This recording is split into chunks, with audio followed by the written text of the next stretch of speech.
or fool. Welcome to The Storming Journey, a sacred text reading of The Stormlight Archive by Brandon Sanderson. This podcast may contain spoilers for The Stormlight Archive through Wind and Truth. Welcome back to The Storming Journey. I'm Adam, and I'm the Ardent today as we cover chapters 31, Beneath the Skin, and chapter 32, Side Carry in the Way of Kings. I'm Liz, and I'll be your Worldsinger today. I'm Elle, today's Veristitalian. Okay, so our theme for today's episode is qualm, and trying to come up with the story for that is a little difficult, without implicating yourself. I had a couple ideas, but then I decided I will share a less personal story for this one. So I wanted to share a story that comes from the Book of Mormon. And so for our non-Latter-day Saint listeners, this is a story that's pretty near the beginning of the Book of Mormon, and that's in the book of First Nephi. Nephi and his family have fled Jerusalem because they're under threat of violence, and then their father sends them back to Jerusalem to get the scriptures for their descendants. So they've made a couple attempts. It's not going well. The man who has the copy of the scriptures that they're trying to get is rebuffed them a couple of times. And so we have our main character, Nephi, who's gone back to the city by himself, trying to figure out some other way to get the scriptures. And he finds this guy, Laban, who had the scriptures, passed out drunk in the street, and he has his sword on him. And there's the spirit whisper to him, hey, you should kill this guy, and then you can take the scriptures, problem solved. And Nephi has some qualms about that, which are very interesting because obviously, it's 10 Commandments. We don't kill people. We don't murder people. This is not great in a Jewish context. So he says, I've never killed anybody. I don't want to do this. And then he has this little argument with the spirit, which tells him, look, he was trying to kill you guys and your brothers, and he isn't following the commandments. He took away your property. He stole your stuff. And the Lord delivered him into your hand. So he gives him lots of reasons because it's not immediately obvious to Nephi that this is something he should do. And eventually Nephi accepts these rationalizations and kills Laban, cuts off his head, goes to the treasury, and is able to disguise himself as Laban and then take the scriptures back to his family. So that's your abbreviated version of that story. But I think it's an interesting moment to have in a scriptural text because I was trying to think of any story in the Bible that I felt was like this. And I don't think we get this kind of hesitation over decisions and internal wrestle with decisions so much in the Bible. But because the Book of Mormon is a text that's written retrospectively by the people it happens to, we get a lot of rationalization and thought process from Nephi, who's probably struggled with this action the rest of his life. And so he's trying to make really clear to readers that this was not my first impulse. I had some qualms about this, but this is what I decided to do. So it's an interesting and somewhat controversial moment in scripture. As a kid, I always thought the sword of Laban was a lightsaber, because how else could you cut someone's head off without blood spurting everywhere and getting on the clothes? So that was my childhood view, as if I got a lightsaber. I mean, it could also be a shard blade. I have our Storm's Eye view for today. In his cups, Lirin insists Cal shouldn't return to Hearthstone. Townman attempts fierce theft, but Lirin scares them off. Kaladin gets one more bridgeman, the one-armed Herdazian, the Lopen. The war camp horns sound, and a difficult bridge run commences. Confronting the dangerous approach, Kaladin tries the side carry maneuver. Bridge 4 is safe, but he has undermined the battle. Other bridge crews attempted the unwieldy strategy and created chaos. The cavalry assault needed many even-set bridges, not Kaladin's one. He convinces Lamoral and Gaz to leave him alive. Still, he's beaten by soldiers and his dun spheres scatter. I think now, instead of calling someone drunk, I'm going to say he's in his cups. That is a thing, right? I swear I've heard that before. I think so. I just have never It's definitely an actual saying, but a quaint one. We should try to use as many Q words as we can this episode, since it's a Q theme. Excellent. Good goal. All right. So our theme, as Liz mentioned during her world seeing, is qualm. I decided this because I was trying to think through an idea of like all the characters in these chapters are feeling regret or feeling like negative feelings over the actions they've taken. So I think the word qualm, which means feeling of the dictionary definition is feeling of uneasiness about a point, especially of conscience or propriety, a sudden feeling of usually disturbing emotion, doubt or fear, sudden attack of illness, fairness or nausea, was kind of good to think through how the characters are responding here. Because we have Liren, who is feeling some qualminess over his decisions that he's made to stay in Hearthstone, to steal, not steal, quote unquote, the spheres. Kaladin has some emotions over the spheres as well that they've gathered. And then Kaladin also has some qualms over the side carry after he realizes that it brought down the entirety of the attack and caused more deaths than it saved technically. And this balance and this calculus of life that comes into Kaladin's assessment, even if when he's on the bottom of the ladder, I think is really interesting when it comes to qualm. I think first I want to talk through the word itself to see what both of you thought about it as a word, because it's not a word that we use in everyday English. And then in our discussion today, I think we're going to talk through Liren and the drunkenness and the mob that appears at his doorstep, Kaladin's relationship to the gemstones, Kaladin's idea of the side carry, and then we're probably going to have a Mormon moment and a world hopper connection as well. So starting with the word qualm, what did y'all think about that word itself? Did you have to go to the dictionary like I had to go to the dictionary, as I do with every word because I use words in a very different than normal way? What did y'all think? So my thought was, you originally brought this up as like regrets, and we'd already done an episode on regrets, so we had to find a different word. And I thought a lot about the differences between regrets and qualms. And I feel like qualms, like it's almost only used in that set phrase, like I have some qualms about this, right? And I think it's more present tense than regret is, right? Regret is I did something and I wish I had done something else. Whereas qualms are like, I am about to do something or I am doing something right now, and I have conflicted feelings about whether that's the right thing to do. So it's not just about like, I wish this had gone a different way. This is like, I'm not sure my actions are acceptable internally to myself.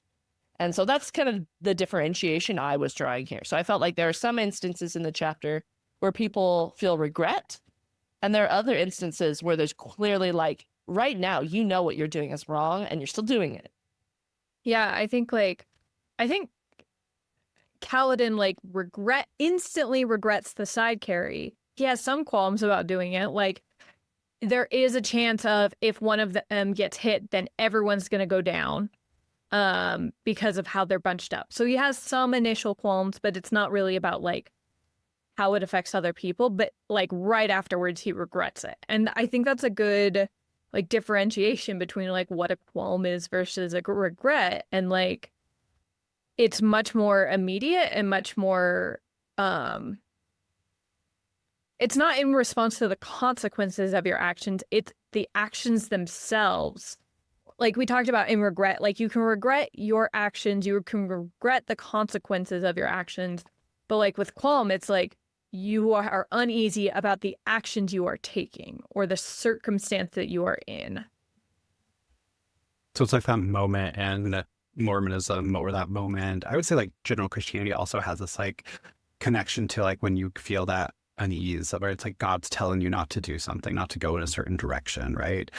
For Mormons, they call it the light of Christ, or the guidance to give to the Holy Ghost, right? Of that, like, don't do that. That gives you some unease, gives you some unnecessary feeling. And so it's usually labeled on to be like bad or connected to like a bad future and things like that, I think. So with Liren, let's start in on his character. Where do we see Liren feeling qualm-y? having qualms with his current presentation in his life, recognizing he is drunk, so he's in a different mental state. And, you know, alcohol does kind of change your mental state and make you a little bit more open and more aware. So maybe Liren wouldn't have done this if he wasn't drunk. But I mean, that's also something to add into our discussion here, to think through how this thing that in Mormonism is viewed as a vice, right, leads him into feeling these feelings of qualm. I actually did point that out in my notes, like looking at being drunk seems to have allowed Liren to express his qualms. I don't know that he necessarily like has more while he's drunk. It's that he feels like he can express them. But I think it's also that it, like, Cal at one point is like, my dad seems more sober than he was letting on. And so I think it's also like Liren feels permission to have qualms if he is drinking, regardless of how drunk he actually is. Perhaps, like, I don't know if we don't see Liren's perspective, so we don't really know how affected Liren is right now by what he's drinking. But, like, at the very least, he feels like he can express things more, which I just think is interesting that he's allowing his son to see him in this state and like expressing these qualms to his son. I just think the other thing I'm thinking about is like, did Liren know that they were going to get robbed? Because like this seems like a very interesting circumstance where like Liren and Kaladin are here. They mentioned Hesina's already gone to bed, so it seems to be late, and yet like they're just hanging out in the surgery room, which like does feel a little bit unusual. And so like, I don't know. I just had some thoughts about that I was curious if either of you had picked up on. Do you have some qualms with it? I think it's interesting that Liren is expressing this course of action to his son, like, you shouldn't come back once you study at Carbronth, like, go somewhere better than this. And yet, like, why doesn't Liren leave? Like, I think I recall that he's high enough in, like, the class caste system that he does have the right of travel. So he could pick up his family and just leave with the spheres and, like, solve his problem. And why doesn't he do that? When he's telling Kaladin, like, Kaladin points out, like, you told me that I should come back. Like, there's clearly some kind of qualm that's preventing Liren from leaving Hearthstone. He's like, and I think it has to do with, like, his oath as a surgeon to be like, these people need a surgeon. There is no one else in the town who can do what I do. If I leave, I'm abandoning these people. And that's more important than even the safety of his family and the future of his children, than like social comfort of like having anyone in town like them. He thinks that's more important, which is really interesting. Like this conflict of like the advice he's now giving his son that he doesn't take himself.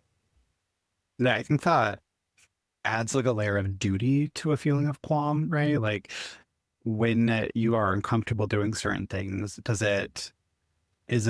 you can, like, if we bracket the whole like God guiding you in a certain direction conversation, and we think of it as like Liren here feeling a duty, and that creates the qualm while also creating, he like has this double, I call it a qualm of returning and a qualm of leaving. He didn't want to return, it seems, so he also doesn't want to leave after he's there. And I think that sense of duty that you're pulling out, Liz, is really smart, because that duty always like binds us to like hometowns, binds us to history, binds us to different things. It's like, why am I still talking about Mormonism, even though I no longer like am at BYU? I'm no longer really a part of the church or anything. Why is that still a connection for me? It's a sense of duty. It's a sense of deep love, but also deep connection to it, right? And there's this sense where it does make me uneasy when I'm engaging in these things. Like it makes Liren uneasy to be there, but you're still there. You're still in the middle of it. You're still conversing and talking through it. And so that qualm connection to duty, I think, is really interesting. Yeah, like you and I, Adam, were talking about this a little bit while we were chatting before we started recording. And like, I have personal projects that I want to work on that like, I am now feeling qualms about working on them because of like, there are things going on that like make it harder for me to do these projects. But I also feel that like sense of duty or responsibility, or like I can do this. As far as I know, I'm the only one that is willing to do this.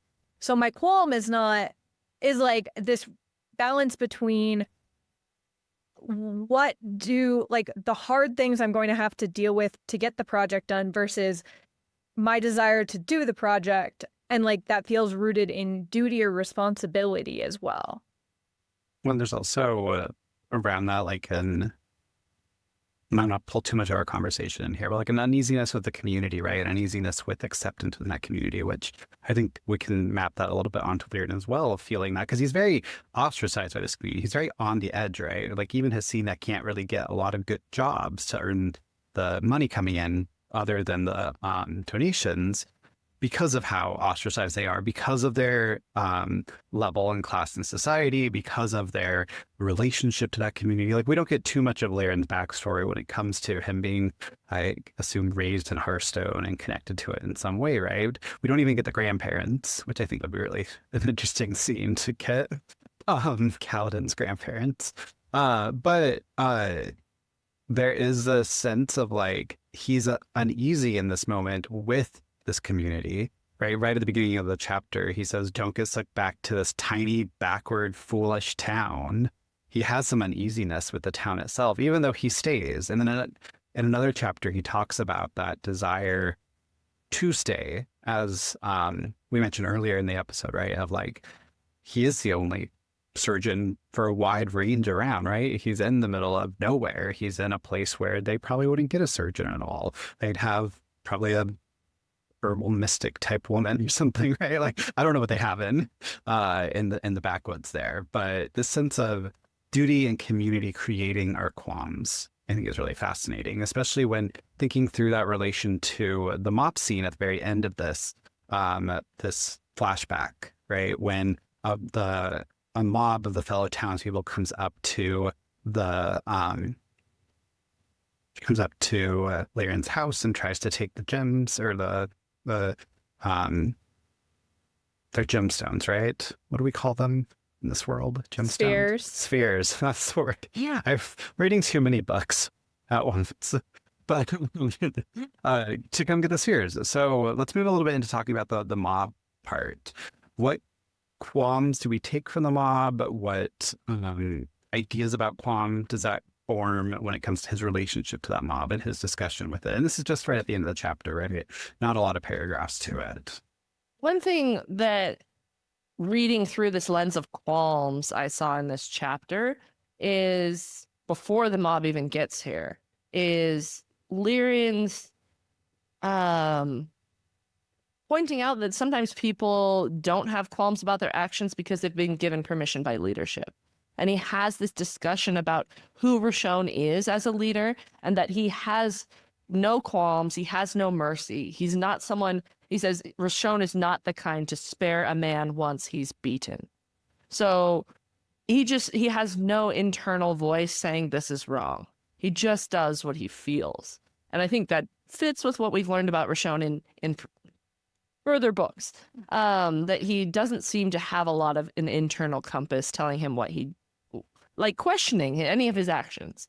And that is what creates this permission structure that allows there to be a mob to come and to try to take these spheres from Liren.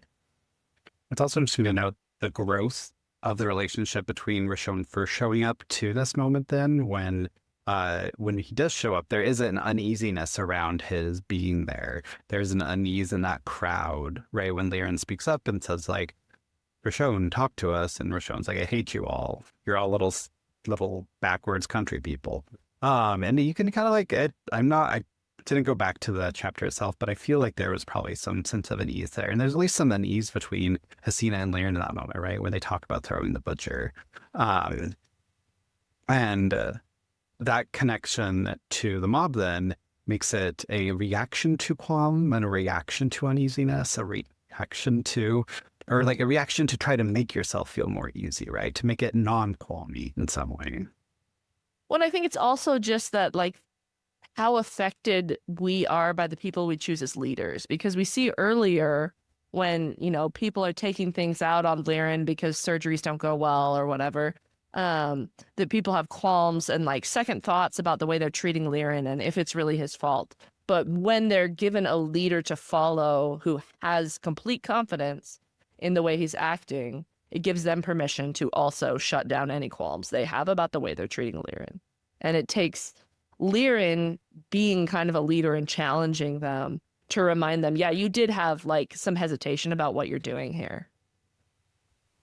Oh, whoa, Liz. Are you telling me that a book called The Way of Kings is all about leadership? Whoa. It could be. Okay, so in the mom scene, I wanted to pull out here our Mormon moment and our World Hopper connection, because this is actually one of my favorite scenes in the entire book. It's the moment when I always get the little, book chills when you're reading through a book, that was good. And it connects to a specific Mormon moment that I'm going to have Liz kind of give us a summary to, and then we're going to respond to in the life of Joseph Smith. And then after that, I'm going to connect it to a World Hopper connection to another book. So Liz, for our little summary of the Mormon moment or Mormon connection here. Right. So this is a very commonly told piece of history about Joseph Smith. And it takes place when the early Latter-day Saints are trying to settle in Jackson County. They're having a lot of conflict with the other people who've settled there. There's a lot of violence against them, driving them out of their homes and threats. And Joseph Smith and some other church leaders are arrested on spurious charges. And they're chained up. It says, I looked this up in the church history. So it says they're chained up in a log house in Richmond, Missouri, which is kind of like the temporary jail. And they're trying to sleep, but the men who are guarding them are awake, and they're telling stories to each other about all of the terrible things they're doing to the saints, about, sexual assault on the women and people they've killed. And so Parley P. Pratt, one of the other church leaders who's there, is trying to sleep, but like he can't sleep, like hearing all these terrible stories about what's happening to the people he loves.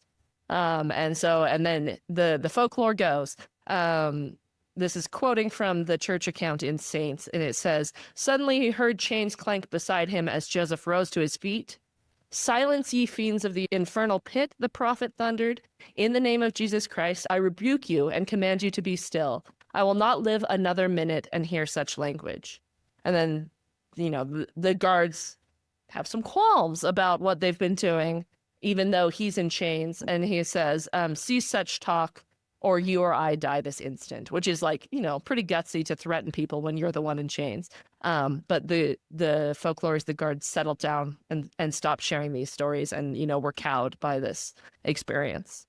So you can see the connections to what's going on at the end of this chapter, that like Liren and Kaladin are the ones in the vulnerable position. They're not supported by power. All these other people are here. They have the cover of darkness, and like they've disguised their identities. And like they probably would suffer no repercussions from doing what they're, threatening to do. And then Liren just calls them out and says, "Go ahead and do it. But you should know this is what you're doing," and like shines a light on it metaphorically and literally. And they back down. So that's the connection I see between those two. I think we can make some interesting applications here, though, is like, how do you awaken qualms within people? Like, what is the best approach to take? And I think if we read this that way, we can say like what Liren's doing is not stopping them from doing the thing, but just naming it. And there is power in naming what someone is doing, even if you don't have the power technically to stop it. And that like calls upon our common humanity and our sense of decency. And reminds them that like, oh, what we're doing, if you say it out loud, is not great. So that might be a lesson we could take away from that.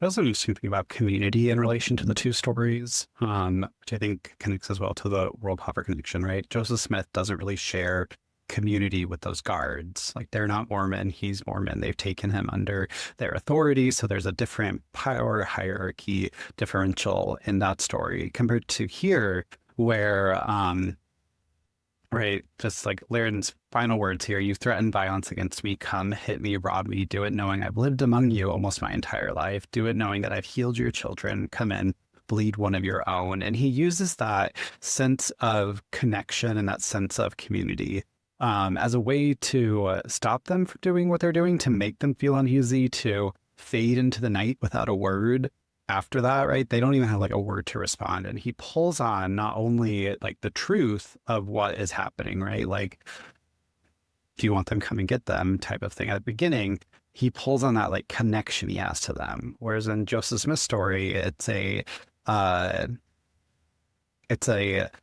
connection of morality, right? Like a sense of joint morality, like assuming that like these guys are being like, they're being the quote unquote being guys together, right? But at the same time, like then calling that out in that moment, saying like, hey, this is actually like morally inept of you to be doing this, even though you're claiming a moral high ground by imprisoning me and by claiming all these like legal justifications for that. So I think that's an interesting difference between the two, which leads me a little bit into the World Hopper connection that I wanted to pull in and into this moment as well. Because I love this scene so much because of just how firm Liren is in response to the mob, how connected he is to it, and how much we get the deep connection of the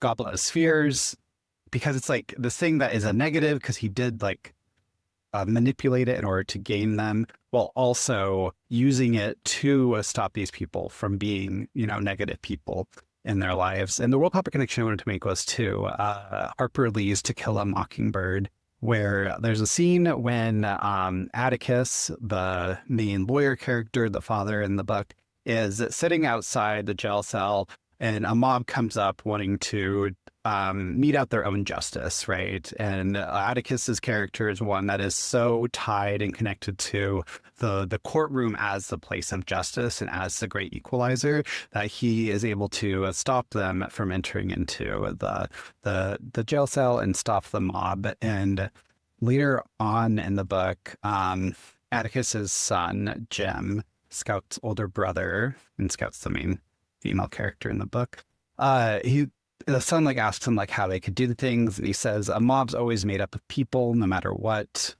Mr. Cunningham was part of a mob last night, but he was still a man. Every mob in every little southern town is always made up of people, you know. It doesn't say much for them, does it? And for me, what that pulls out, like there's a connection of the mob, there's a connection to standing up to a mob and being like that moral firm ground against it. But there's also the sense of like a reminder of humanity between us that I think doesn't come out in the Joseph Smith story as much as in Way of Kings and To Kill a Mockingbird. A sense of like, in order to help someone feel uneasy, you have to have a connection of community to them. You have to have a connection of morality to them. You have to have a connection of humanity to them, right? What do y'all think about all those three different notes?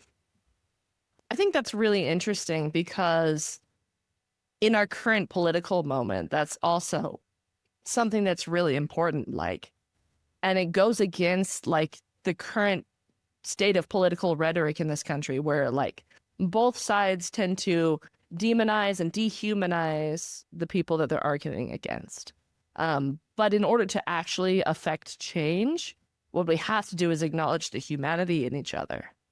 And so like those two rhetorical options are very like different from each other. You can't both demonize someone and say their perspective's not worth listening to and say, you're a human being, don't you think this is the right thing to do?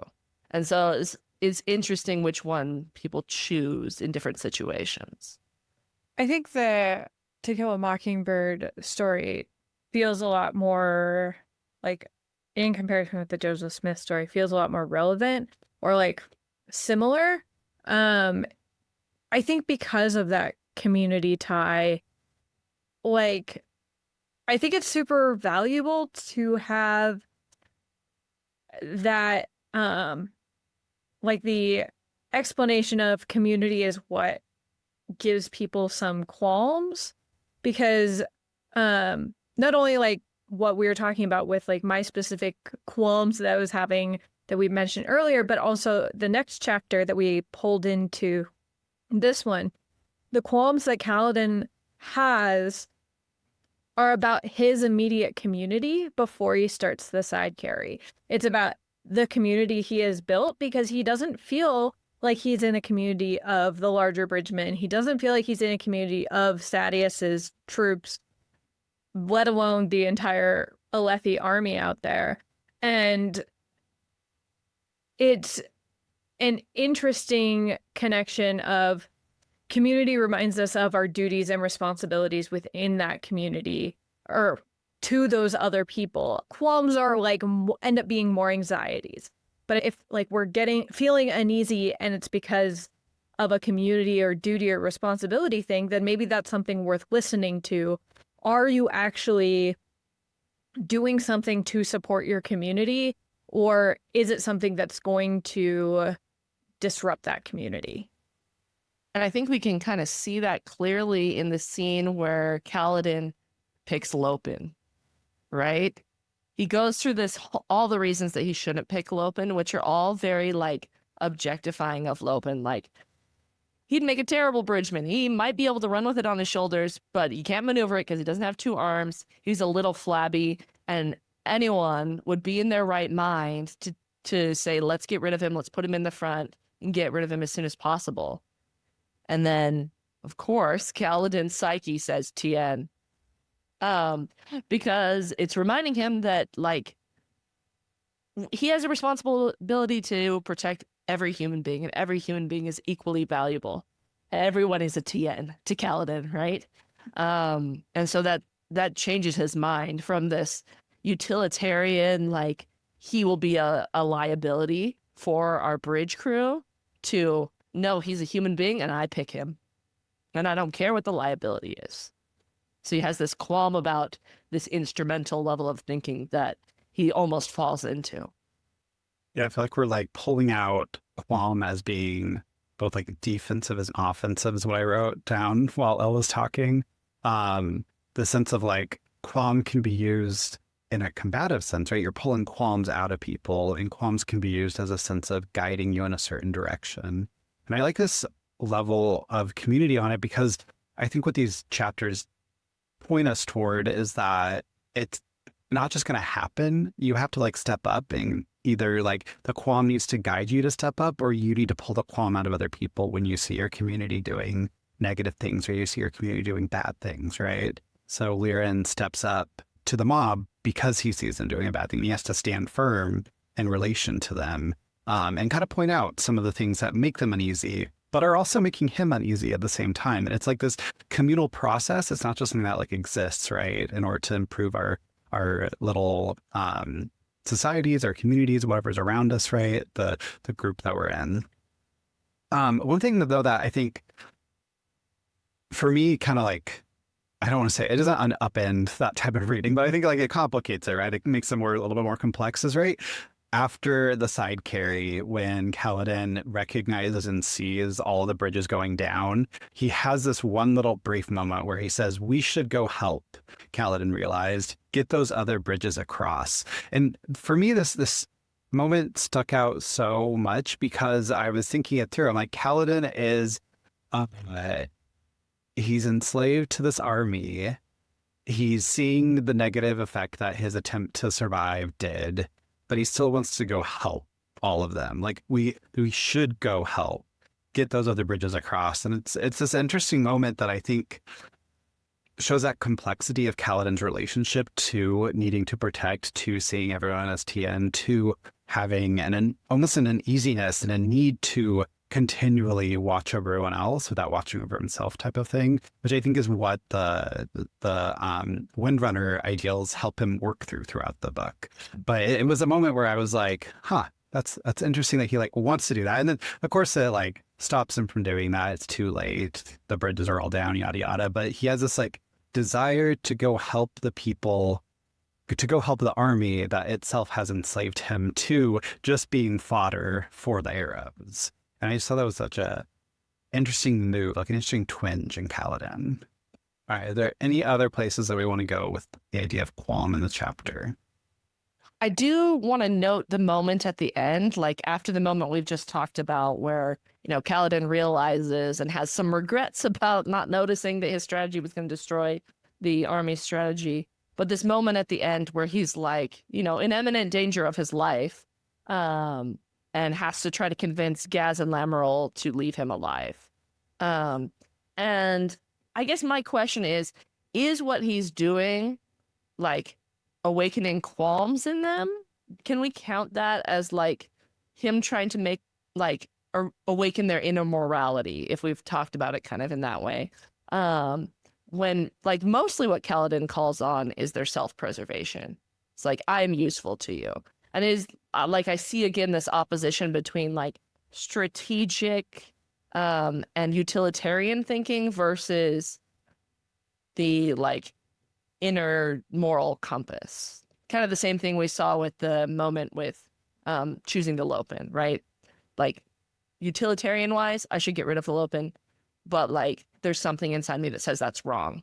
And here, like Kaladin doesn't believe that they'll feel that qualm. And so he's like, strategically, you need me, guys. Yeah, I think it's less that they're like, there's not an appeal to community kind of, or appeal to duty. It does feel more like an appeal to self-preservation and for Kaladin's own self-preservation. So like he does believe all of these things, but to some extent it's a bit of an act of like, I'm going to be bold about how I'm identifying these problems so that you see me as useful, so that you don't kill me, so that you can possibly stay alive. And so I think Kaladin was saying, appealing to their moral sense is not going to work very well. I haven't been able to appeal to their moral sense in the past, so let's go for the self-preservation approach. Well, I think that leads us back to the Joseph Smith moment that we were pulling in earlier, right? Where it's like, is his calling out unrighteousness and immorality, is that more of a self-preservation or creating qualm type of space, a form of creating community, right? I think it's a little bit of both. That's in most cases, it's usually both. But here, I also wonder, like, Lamoral and Gaz have both shown a continuous immorality toward Kaladin and a disingenuous sense of him being a human being itself, right? And I think that history plays into his treatment of them and his relationship to them, right? For Kaladin, like in the next Kaladin chapter, we get him not even like going, sorry, Lameral's dead. He's just like, yeah, that's how it's supposed to be, right? And it's like the sense of like, it's typical because we always say like, we always want community to be a very simple collective group of people, but it's also a group of people making agential actions themselves and trying to decide if we're in or if we're out. Like there's this other world that we don't get, of course, because of plot, et cetera, of like the bridge crew being put in like armor in order to be treated like human beings, even though they're doing a really bad job. And they're like ways, and like I'm thinking through ideas of around like just war theory and the international laws around war that try to treat combatants as human beings themselves, right? Like, so there's this one really interesting international law where if you are a prisoner of war, you are legally obligated to have a pack of cigarettes a day, even if you don't smoke a pack of cigarettes a day. And there's these very unique things that make that more human, right? And that add on to this level of creating humanity within it, right? And I think Lamoral and Gaz, for Kaladin at least, who is our acting here, they haven't formed that humanity in order to be what Liren did in the earlier chapter, right? The community around Liren has shown humanity, right? They were helping him out. They're just hit a rough spot, whereas Gaz and Lamoral have both not shown humanity. And I think that adds to the flavor and adds to like the depth of that relationship and what we can get from it. I think there's one more place I want to take us, if that's okay. And I think we have time. But it's the part when I always love in the Kaladin chapters when we get flashbacks to Kaladin's time in Amaran's army. And so we get that flashback to Tux. Basically, it says, care, Tux seemed to whisper at him from the past. The key to fighting isn't lack of passion, it's controlled passion. Care about winning, care about those you defend. You have to care about something.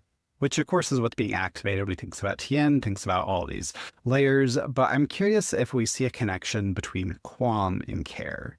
Does qualm create feelings of care, or do we have to care first before we're feeling emotions of qualm? I think, like, care does create qualms. Like, I wouldn't feel qualms about things if I didn't care about, like, the community that I want to be a part of or that I want to interact with. Because, like, Lamerl and Gaz don't care about the community of Bridgman. And so, like, they don't have qualms about any of their actions or any of the things they're going to do. Whereas, like, Liren has qualms about leaving because he cares about the community and is worried about what's going to happen to them if they're going to leave. And if he didn't care about the community, then, like, he would leave. There wouldn't actually be a qualm. So, yeah, I think, like, care is what creates the qualms. When we're reading it, like, qualm as an idea of, like, a conflict between duty and responsibility and, like, I guess, like, practical or other emotional things that you're handling. The inner qualm rather than the external qualm. I'm also thinking about this in relation to Liren in earlier chapters when he's training Kaladin as a surgeon, telling him he has to learn not to care. And Tux's advice being the exact opposite, that, like, you can't not care. You can't have a lack of passion. You have to have an attachment to something. Of course, passion being a key word in the Stormlight archive, right? That, like, emotion isn't the enemy. You can't just be, like, an emotionless person making these logical decisions based on, you know, possible outcomes and statistics. That's not the best way, this seems to be saying, is that, like, we do have to listen to those internal qualms and those feelings. And we also don't want to be overwhelmed by them, right? And that's what Liren is trying to teach Kaladin, is, like, we have to be able to, like, control them. So this controlled passion, that, like, we have an appropriate amount of emotion, which is so difficult to reach in reality, I think. It makes me wonder if, the Windrunner ideals don't always need the word protect in them. Like, what if care is, like, the broader principle there, right? Caring about people instead of just, like, a desire to protect them, right? Like, what if that ideal, like, for someone who's not as, like, protective or, like, savior complexy as Kaladin, right? Would care be a different word there? And we kind of see that in Rhythm of War, where Kaladin is like, protect takes on new meaning. And he doesn't change the wording, but I think he is changing the meaning of the wording to, like, how do I care for these men who are dealing with probably PTSD kind of things? Like, he's not protecting them from anything. He's trying to care for them, but he does transform that, even if he doesn't use different wording for it. So I think that moves us into our sacred reading method, which for this episode, we get to introduce a new sacred reading method utilizing the Rosharan system. So we're going to do, like in previous episodes, when we looked at the ideals of an order, we're going to look where our sacred reading method for this chapter is through the Lightweaver ideals. Which the Lightweaver ideals are very unique. They're not like saying in different realizations. They're speaking lies and truth to your spren, and you need them to be like a deep enough truth about yourself that you're revealing, right?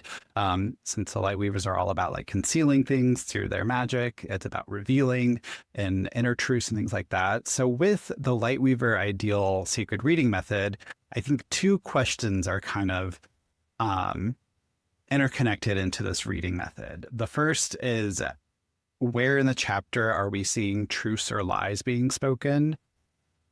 And then how does what we see in the chapter relate to our own life and our own truth and lies that we tell ourselves? And so this is kind of a more personal sacred reading method than perhaps we've done other times, but I think it's something that can help pull out different ideas. So does everyone need a moment to think through different sections for the reading method? I think I grabbed one, but Let's all take about 2 minutes and remove that from the recordings. Okay, I'm ready. All right, so since I'm the one creating this method, I'll go first and then invite Liz and Elle to join in. So the truth that I wanted to focus in on for the chapter was at the very beginning of the flashback when Liren's talking about his hometown. And I brought this up in the theme part of the episode, but I think it's a truth that kind of goes long for me, and it's when Lyran talks about how the town is tiny, backward, and foolish. And he's talking the truth about the town, right? He's talking about how he sees the town as being tiny, backward, and foolish. And at the same time, it's also a lie because he also loves the town, right? Why else would you go back there and spend all this time there? So he's sitting in this miasma of truth and lie at the same time, where he's telling the truth about it. He's very not happy with the town at that moment, but he's also lying a little bit because he's not comfortable with that. And for myself, what I'm really connecting that to is something else earlier in the episode talking about, but speaking truth and lies about like my relationship to Mormonism and my entire approach to it, right?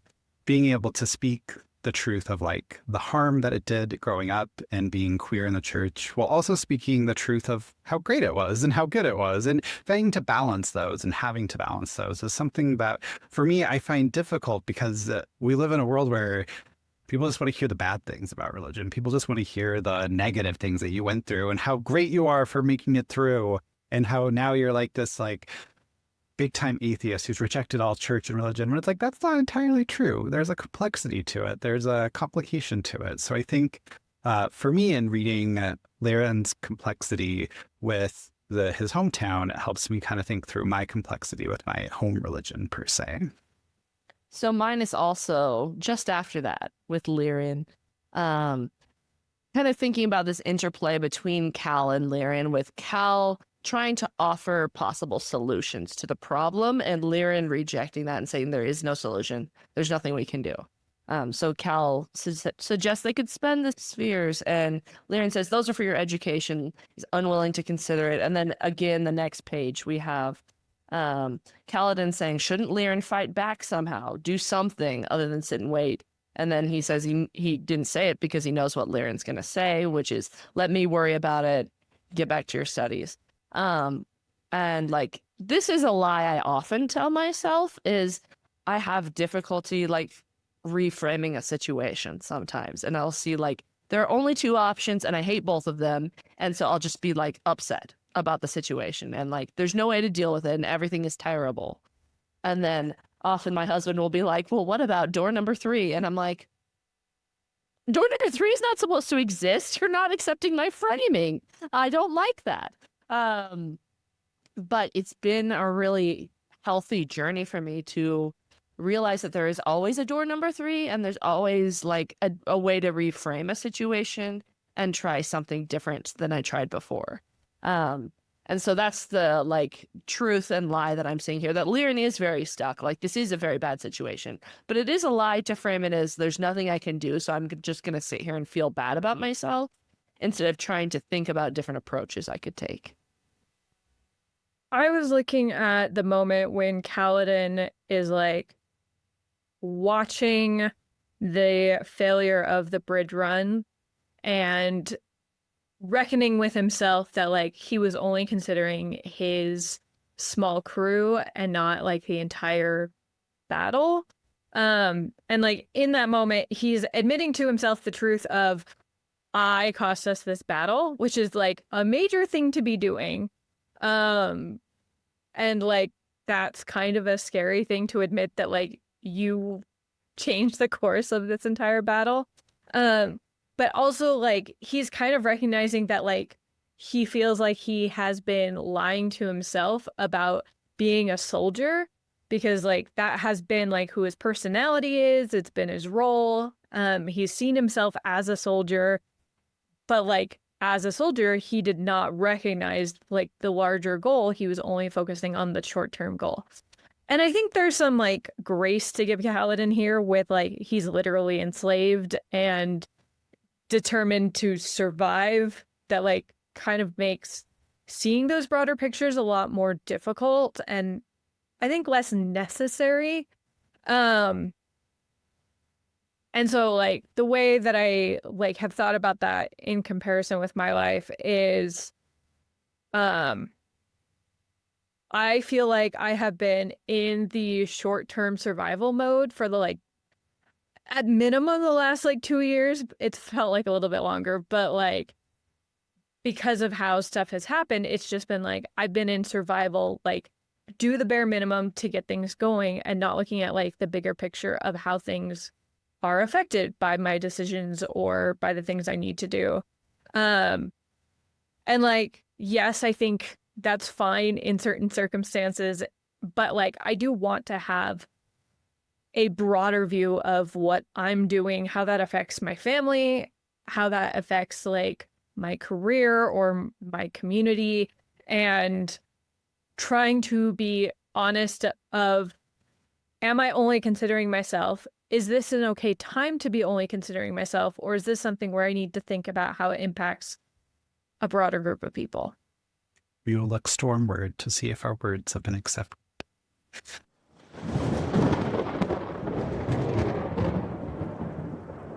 All right, moving on to our final segment then, which is Wisdom of the Heralds, in which we reflect on our conversation and think about what we're going to bring into our daily lives from our sacred reading and from our discussion of the theme.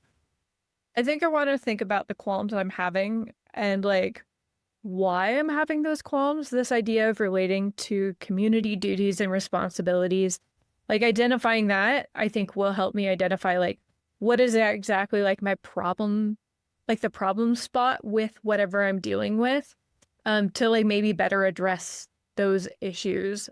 Like, do I need to handle them in a different way now that I understand my relationship to them, why I'm having qualms?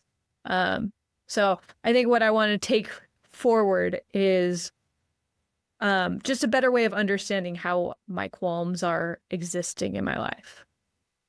I think for me, this wasn't something we quite, I don't think the chapter quite leads us to think through it, but I think our conversation around community and qualm led me to think about it. But to think about how my community leads me into feeling qualms. And when I like, it's kind of like the check yourself is what I want to be doing a little bit more of, making sure that I'm, you know, a part of the communities that I'm a part of in a positive way, and that none of them are trying to make me feel uneasy about how I'm engaging with the community in order to help bring me back into the community type of thing. So it's like thinking about being a member of the mob, not as like as a member of a mob per se, but like being in that sense of like you're in a community and everyone in the community is going to do things that aren't great for the community. And so what I'm